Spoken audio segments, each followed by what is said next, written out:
মৃত ব্যক্তিকে স্বপ্ন দেখলে একটি ভুল কখনো করবেন না। আমরা অনেক সময় মৃত ব্যক্তিকে স্বপ্ন দেখি।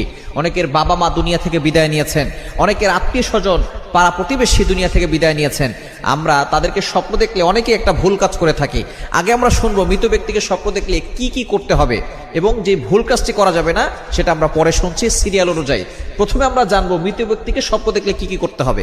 আমরা অনেক সময় মৃত মা বাবাকে স্বপ্ন দেখি, অনেক সময় আমাদের মৃত দাদা আছে, নানা আছে, যারা দুনিয়া থেকে বিদায় নিয়েছেন তাদেরকে স্বপ্ন দেখি।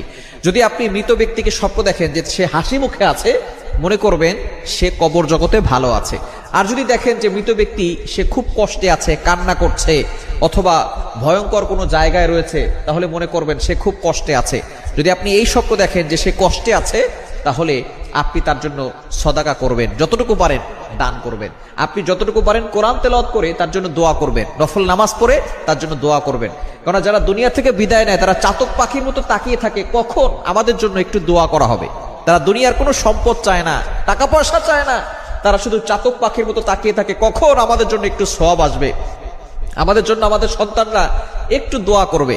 এজন্য সন্তান যারা আছে, পিতামাতা মারা গেলে এবং কোনো দাদা দাদি নাতি যদি এমন থাকে যে সে বড় আলেম হয়েছে অথবা সে কোরআন শরীফ পড়তে জানে, সে তার দাদা দাদির জন্য দোয়া করবে, সদাকা করবে, এরপরে কোরআন তেলাওয়াত করে দোয়া করবে, নফল নামাজ পড়ে দোয়া করবে।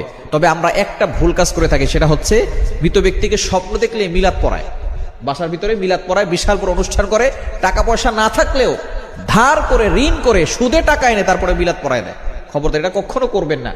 যদি আপনি দেখেন যে আপনি যাকে স্বপ্ন দেখেছেন সেই ব্যক্তি অনেক কষ্টে আছে, তার জন্য যতটুকু পারেন আপনি দান করবেন, অথবা কোরআন তেলাওয়াত করে দোয়া করবেন, অথবা আপনি নফল নামাজ পড়ে তার জন্য দোয়া করে দিবেন, সদকায়ে জারিয়া হিসেবে কিছু দান করবেন। তবে আপনি মিলাদ দিচ্ছেন, অনুষ্ঠান করতেছেন, আয়োজন করতেছেন, এগুলো কখনো করবেন না। কেননা নবীজি সাল্লাল্লাহু আলাইহি ওয়াসাল্লাম ইন্তেকাল করেছেন, আবু বকর সিদ্দিক রাদিয়াল্লাহু তাআলা কখনো মিলাদ দেন নাই, ওমর রাদিয়াল্লাহু তাআলা তাকে ভালোবাসছেন, কখনো মিলাদ দেন নাই। অনেক সাহাবীরা নবীজি সাল্লাল্লাহু আলাইহি ওয়াসাল্লামকে স্বপ্ন দেখেছেন, কখনো মিলাদ দেন নাই। আবু বকর সিদ্দিক রাদিয়াল্লাহু তাআলা এই আমল করেন নাই, ওমর রাদিয়াল্লাহু তাআলা করেন নাই, ওসমান রাদিয়াল্লাহু তাআলা করেন নাই। তাহলে আমরা এটা কেন করব? তাহলে এটা বেদাত হয়ে যাবে। সুতরাং মিলাদ দিতে হবে কোনো ব্যক্তিকে স্বপ্ন দেখলে, এটা একটা বাজে কথা, এটা জাল হাদিস দ্বারা প্রমাণিত নয়। বুঝতে পারছেন? এজন্য অবশ্যই আমাদেরকে খেয়াল রাখতে হবে। তাদের জন্য আমরা দোয়া করব, তাদের জন্য আমরা সদাকা করব, আমরা তাদের জন্য নামাজ পড়ে দোয়া করব, কোরআন তেলাওয়াত করব। তবে মৃত ব্যক্তিকে স্বপ্ন দেখলেই মিলাদ পড়া যাবে।